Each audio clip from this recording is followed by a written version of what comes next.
मशरक़े वुस्ता दे विच अमरीकी और जिहड़ा तनाज़ा चलदा पिया इजराइल दा, अमरीकियां दा और ईरान दा, ये हजे तक जारी है। ये जंग और फिजा दे विच जिहड़ी इस जंग दी बारूद दी जिहड़ी बदबू है वो महसूस की जा रही है। हर पासे खौफ और बेयकीनी दा राज जिहड़ा ना वो नजर आ रहा है। ये महज एक इलाकाई तनाज़ा नहीं लगता पिया, बल्कि एक आलमी जिहड़ी तबाही है ना ओदा पेशखैमा लगता पिया। और दुनिया भर दियां नज़रां इस वेले जमीआं होईयां ने ईरान दे उत्ते ते अमरीका दे उत्ते।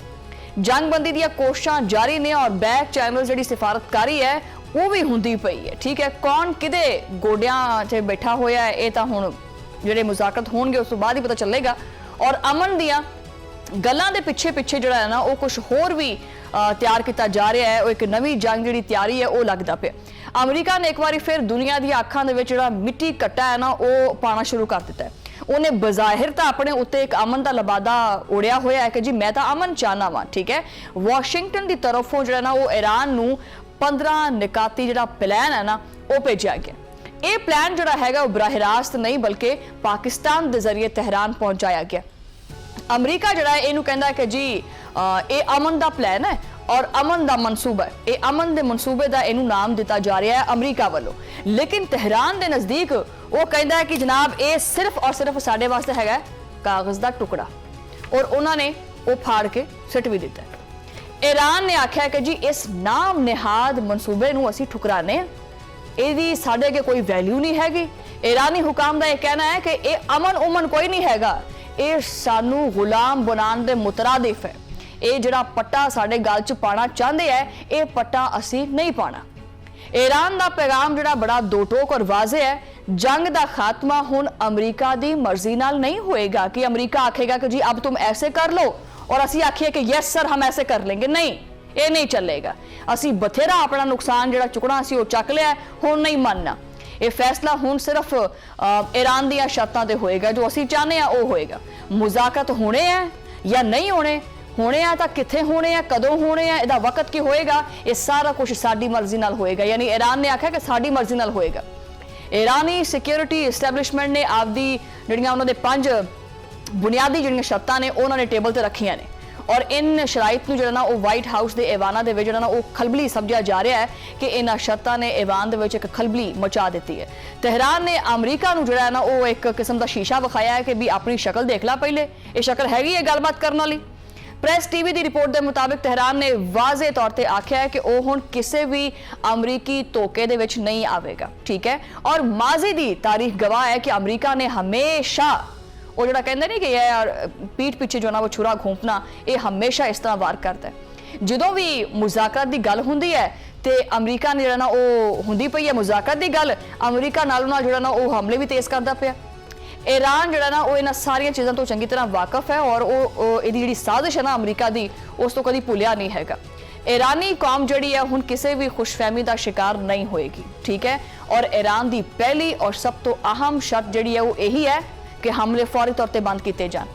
तेहरान का मुतालबा है कि ईरान के उत्ते होने वाली जी फौजी कार्रवाई है ये फौरी तौर पर रोकी जाए।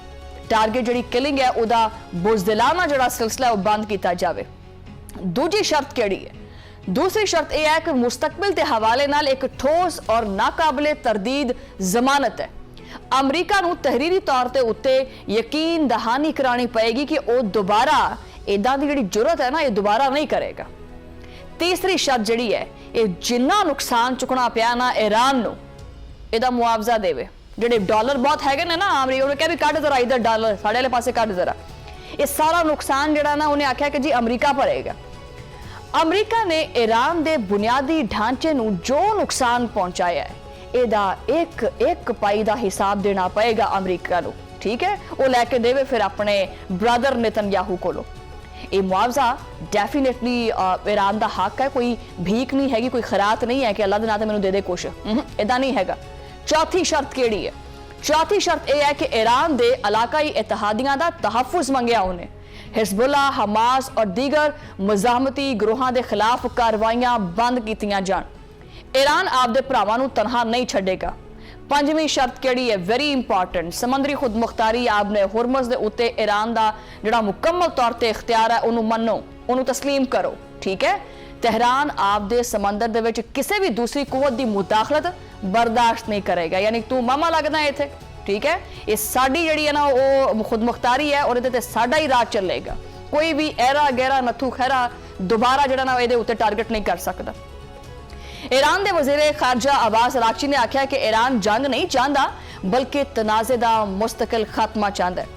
दूसरे पासे चलते हैं हुण तुहानूं लैके वो हैगा जी अमरीकी मीडिया, खास करके न्यूयॉर्क टाइम्स की रिपोर्ट के जिहड़े होश उड़ा देने वाले जिहड़े हकाइक सामने आए ने उन्हां दे विच अमरीका ने 15 निकाती एजेंडा जिहड़ा है ना वो पेश किया।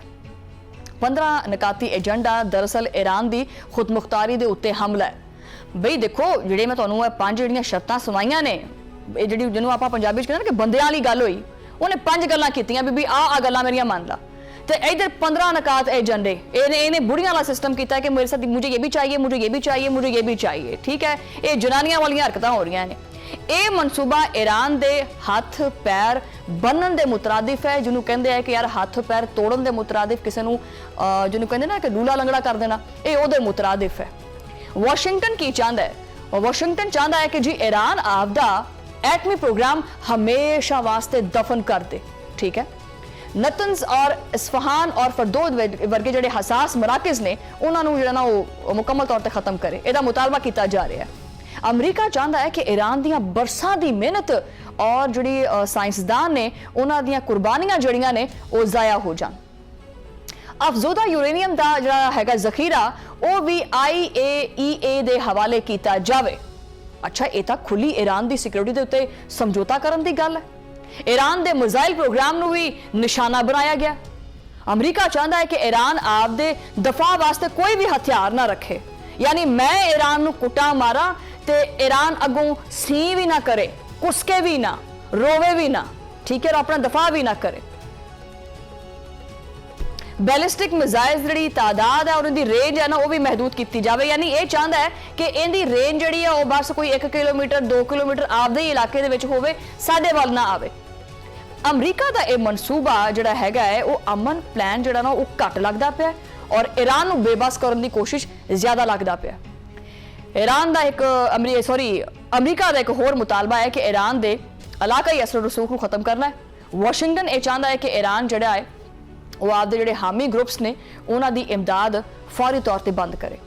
ये दरअसल इजराइल नूं तहफ़्फ़ुज़ फराहम करने का एक तरीका है, क्योंकि इन्हां ग्रुपां तो ही इजराइल जिहड़ा ना वो डरदा है और उहदे उत्ते एक मुस्तकिल तौर पर खौफ जिहड़ा ना तारी रहिंदा है। इस वास्ते उहदा खौफ खत्म करने वास्ते वो चाहता है कि जी ये जिहड़े अड्डे ने ये बंद किए जान। आबनाए हुरमुज़ दे विच आज़ादी बहरी जोन के क्याम की तजवीज़ भी दी गई है। इसका मतलब यह है कि ईरान आपदे ही पानियां दे उत्ते जिहड़ा उहदा कंट्रोल है उदों तो फारग हो जाए। अगर ईरान ये सारियां जिहड़ियां कौड़ियां कोड़ियां गोलियां ने ना वो खा भी लवे तो फिर भी सोचो सुनने वाले हो कि भी की लभेगा ईरान नूं, है। तुहानूं की लगता है कि अमरीका और इजराइल इन्ना चंगा है कि ये सारियां शर्तां मनवाने तो बावजूद भी वो ईरान नूं टारगेट नहीं करेगा, कुछ आखेगा नहीं, क्योंकि पहली गल तो है कि वह कोई भी जिहड़ा मुद्दा सी ना वो मुकम्मल तौर पर पूरा होया नहीं। रजीम चेंज करनी सी वो नहीं हुई, ठीक है, बहुत वो कुछ ख्वाब है जिहड़े पूरे नहीं हुए। अमरीका वादा करता है जी ईरान के नाल कि असीं आलमी पाबंदियां असीं खत्म कर देंगे, ठीक है, और सिविलियन जिहड़ा न्यूक्लियर प्रोग्राम है उहदे विच भी जिहड़ी तकनीकी मदद है फराहम की जाएगी। लेकिन इत्थे जिहड़ा है ना वो एक जाल भी बिछा होया, एक स्नैप बैक मैकेनिज्म के जरिए जिहड़ा है ना वो अमरीका जिहड़ा है जदों भी चाहेगा वो दोबारा पाबंदियां ला के सारा कुछ ठप कर देगा। वो भाई ये डील है नहीं, ये सरासर साफ साफ अखां नाल नजर आने वाला एक धोखा है, ठीक है। एक ऐसा मुआहदा है जिहदियां जिहड़ियां डोरियां ने वो वाशिंगटन के हाथ दे विच ने। ईरान इस तरह की गुलामी तो जिहड़ा ना वो मौत नूं तरजीह दिंदा है। उन्होंने दस्सिया है मर जाएंगे असीं गुलामी नहीं करते। उधर सदर ट्रंप का रवैया इस कदर जिहड़ा ना वो पागल हाथी बन चुकिया होया है। वाशिंगटन दे विच खिताब करते हुए उन्हें ईरान नूं खुली धमकी दी है। ट्रंप का यह दावा है कि ईरान जिहड़ा ना वो डील करने वास्ते तड़पदा पिया है, मरदा पिया है और तरले करता पिया कि प्लीज डोनाल्ड ट्रंप हमसे डील कर लो वरना हम बचेंगे नहीं, हम मर जाएंगे। लेकिन ईरानी क्यादत जिहड़ी है ना वो आपदी आवाम दे गुस्से तो डरदी है। इत्थे मैं एक चीज कह देवां कि शायद क्यादत जिहड़ी वो कॉम्प्रोमाइज़ कर भी लवे किसे, लेकिन उन्होंने पता है कि जिहड़ी साडी आवाम है ना, जिन्हां कौमां दी जागदी हुई आवाम हुंदी है ना, वो डरदे नहीं हुंदे। ट्रंप ने बड़ी सख्त जुबान इस्तेमाल की है। ये ट्रंप जिहड़ा ना पता नहीं ਰੋਟੀ ਪਾਣੀ ਕੀ ਖਾਂਦਾ ਹੈ, ਸਵੇਰੇ ਕੋਈ ਗੱਲ ਕਰਦਾ, ਰਾਤੀ ਕੋਈ ਗੱਲ ਕਰਦਾ, ਦੁਪਹਿਰੇ ਕੋਈ ਗੱਲ ਕਰਦਾ ਔਰ ਇਹਨੂੰ ਇਹ ਵੀ ਨਹੀਂ ਪਤਾ ਹੁੰਦਾ ਕਿ ਮੈਂ ਕਿਹੜੀ ਗੱਲ ਕੀਤੀ ਹੈ। ਉਹਨਾਂ ਨੇ ਜਨਾਬ ਆਖਿਆ ਕਿ ਜੀ ਈਰਾਨੀ ਕਿਆਦਤ ਜਿਹੜੀ ਹੈ ਉਹਨੂੰ ਅਮਰੀਕੀ ਤਾਕਤ ਤੋਂ ਬੜਾ ਖੌਫ ਆਉਂਦਾ ਹੈ, ਅਮਰੀਕੀ ਤਾਕਤ ਤੋਂ ਡਰਦੀ ਹੈ। ਵਾਈਟ ਹਾਊਸ ਦੀ ਤਰਜਮਾਨ ਵੀ ਮੁਸਲਸਲ ਜਿਹੜਾ ਨਾ ਉਹ ਆਪਣੇ ਮੂੰਹ ਚੋਂ ਅੱਗ ਹੀ ਉਗਲਦੇ ਆ। ਉਹਨਾਂ ਦਾ ਇਹ ਕਹਿਣਾ ਹੈ ਕਿ ਜੀ ਅਗਰ ਈਰਾਨ ਨੇ ਗੋਡੇ ਨਾ ਟੇਕੇ ਤਾਂ ਅਸੀਂ ਮਜ਼ੀਦ ਹਮਲੇ ਕਰਾਂਗੇ। ਇਹ ਜ਼ੁਬਾਨ ਜਿਹੜੀ ਇਸਤੇਮਾਲ ਕੀਤੀ ਜਾ ਰਹੀ ਹੈ ਅਮਰੀਕਾ ਵੱਲੋਂ, ਇਹ ਸਫਾਰਤਕਾਰੀ ਵੀ ਕਿਸੇ ਵੀ ਐਂਗਲ ਤੋਂ ਨਹੀਂ ਲੱਗਦੀ, ਬਲਕਿ ਇਹ ਜੰਗਲ ਦਾ ਇੱਕ ਕਾਨੂੰਨ ਹੈ। ਇੱਕ ਪਾਸੇ ਅਮਰੀਕਾ ਕਹਿੰਦਾ ਹੈ ਕਿ ਜੀ ਮੈਂ ਤਾਂ ਅਮਨ ਚਾਹਤਾ ਹੂੰ, ਦੂਜੇ ਪਾਸੇ ਆਪਣੀ ਫੋਰਸਿਸ ਨੂੰ ਮੁਤਹਰਕ ਕਰਦਾ ਪਿਆ ਕਿ ਭਾਈ ਅਸੀਂ ਕਿਸੇ ਵੀ ਟਾਈਮ ਅਟੈਕ ਕਰ ਸਕਦੇ ਹਾਂ। ਇਹ ਤਾਂ ਫਿਰ ਖੁੱਲਾ ਤਜ਼ਾਦ ਹੈ, ਠੀਕ ਹੈ, ਜੋ ਕਿ ਵੱਡੀ ਤਬਾਹੀ ਵੱਲ ਲੈ ਕੇ ਜਾ ਰਿਹਾ ਹੈ। ਇਸ ਤੋਂ ਪਹਿਲੇ ਕਿ ਮਜ਼ੀਦ ਆਪਾਂ ਇਸ ਦੇ ਉੱਤੇ ਮਜ਼ੀਦ ਗੱਲਬਾਤ ਕਰਾਂਗੇ ਇਸ ਟੌਪਿਕ ਦੇ ਉੱਤੇ ਹੀ